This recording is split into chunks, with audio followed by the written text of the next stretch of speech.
I don't think that it will surprise anyone to hear that the video game industry is not doing well. Recent years have seen massive layoffs, floundering stock prices, and total revenue entering a significant decline for the first time since the 1980s. And while these problems have a big impact for employees and investors, consumers have also really been feeling it. Monetization models are becoming more aggressive, launches for high-budget games have been sloppy, buggy, and unfinished, and subjectively, it just seems that publishers are not innovating in the way that they used to, and chasing a lot of trends that fans simply don't want. Civilization 7 is the one that's been living in my head rent-free for the past couple of weeks, but this is not my first rodeo. However, when we see this shitshow in progress, I don't think that this is a let-it-burn type situation. It brings me physical pain to tell you this, but as bad as things are right now, it may get so much worse. And as consumers, it is tragically in our best interest for these high-budget flagship AAA games to be only moderate financial failures. Let me show you why. We need to visit the fiery depths of hell and see how truly awful things can be. We need to talk about the music industry. If the video game industry is currently on the verge of collapse, then the music industry is a big, dusty pile of rubble. The raccoons living underneath have acquired the land title, and they are jacking up the rent. In 1995, total market revenue for home PC and console games was about equivalent to that of the music industry. Only, this was the peak of the music industry. Since then, revenue has declined, while the video game industry has exploded. This is odd to think about, but despite all of its cultural cachet, the current music industry is absolutely tiny when compared to video games. But beyond that, the nature of the industry itself has changed. It used to be that the labels would find talented artists, market them, help them find their audience, fund their recordings, and then screw them out of the money that they made. That's not the case anymore. Nowadays, you're still gonna get screwed, but you have to do your own marketing. Labels won't even blink in your direction unless you have a big social media presence, you've paid to record your own songs, marketed them yourself, and they are doing numbers on streaming services.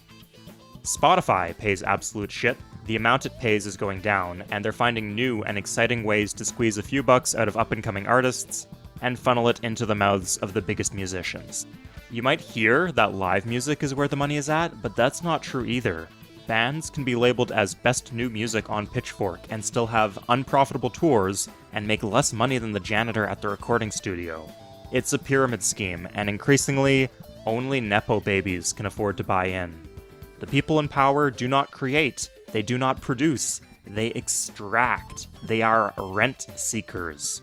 The music industry is just in a putrid, post-apocalyptic state, and the only thing keeping us remotely sane around the issue is that if you know what you're doing, the cost of producing music is at an all-time low.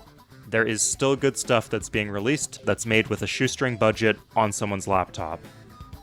The facts as they exist today are significantly different and significantly better for the video game industry.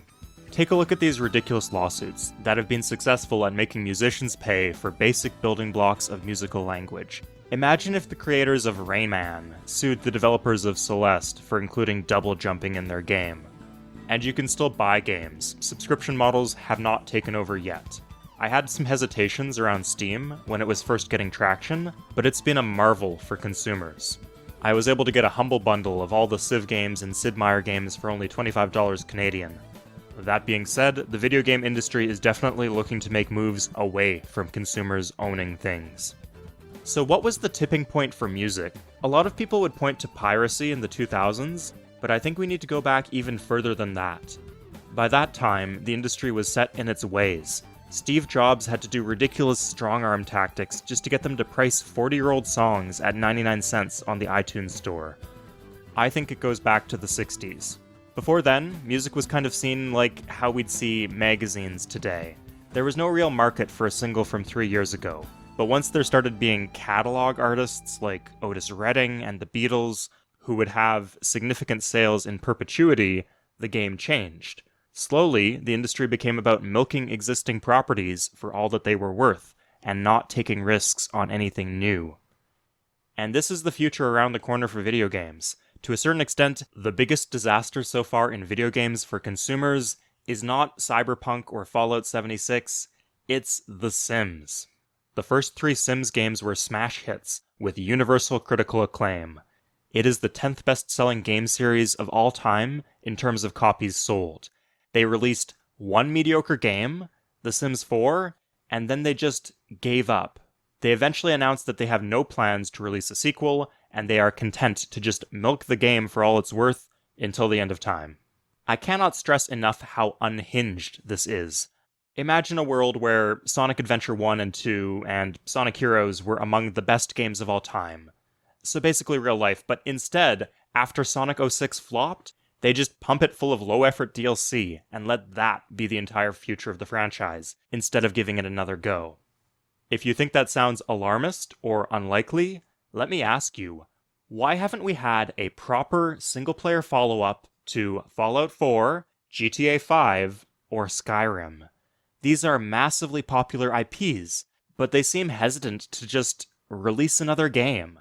At least with Civilization 7 and Dragon Age the Veilguard, they tried. They actually produced something.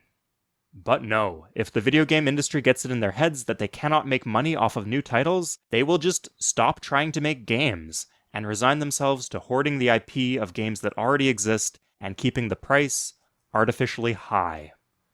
Part of that, no doubt, will be switching to Spotify-style subscription models and pushing back against the ownership of games, the same way that the music industry resisted iTunes and hated CDs. And unlike music, good video games actually do take a lot of money to make. Currently, employing the average game developer in the United States costs $116,000 a year. Best-selling albums routinely cost $1 million to make. Best-selling games routinely cost $100 million to make. If the music industry is willing to stop funding musicians, then the game industry would absolutely do the same, because they could save a staggering amount of money. So, what on earth can we do here? Well, if you follow this channel, you'll know that I'm a huge promoter of mods, fan games, old games, and indie games.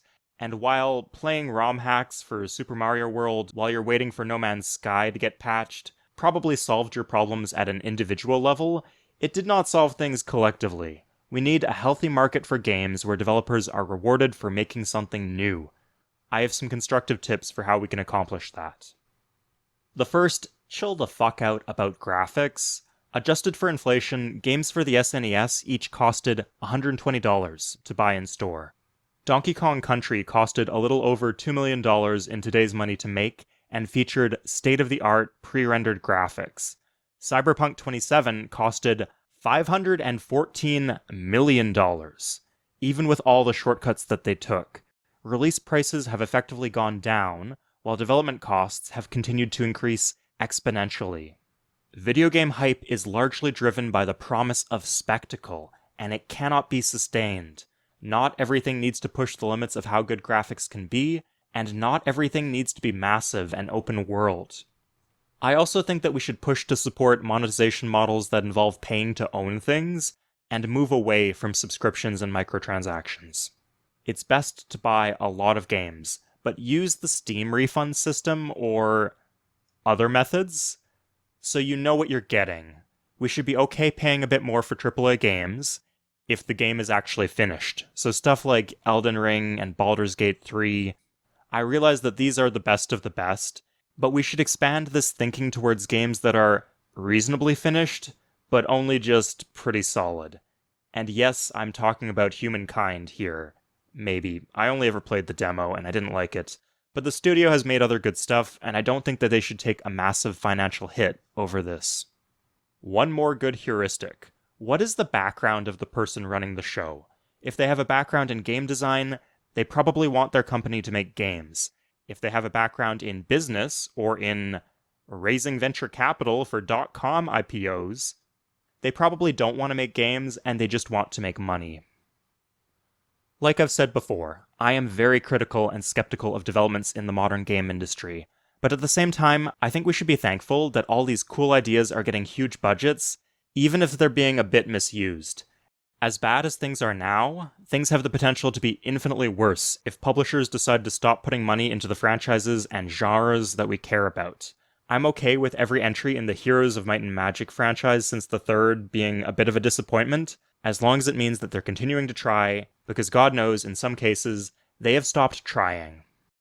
So please, support the medium that you care about, find games that are worth buying, and buy them. That's all for today. Take care, everybody.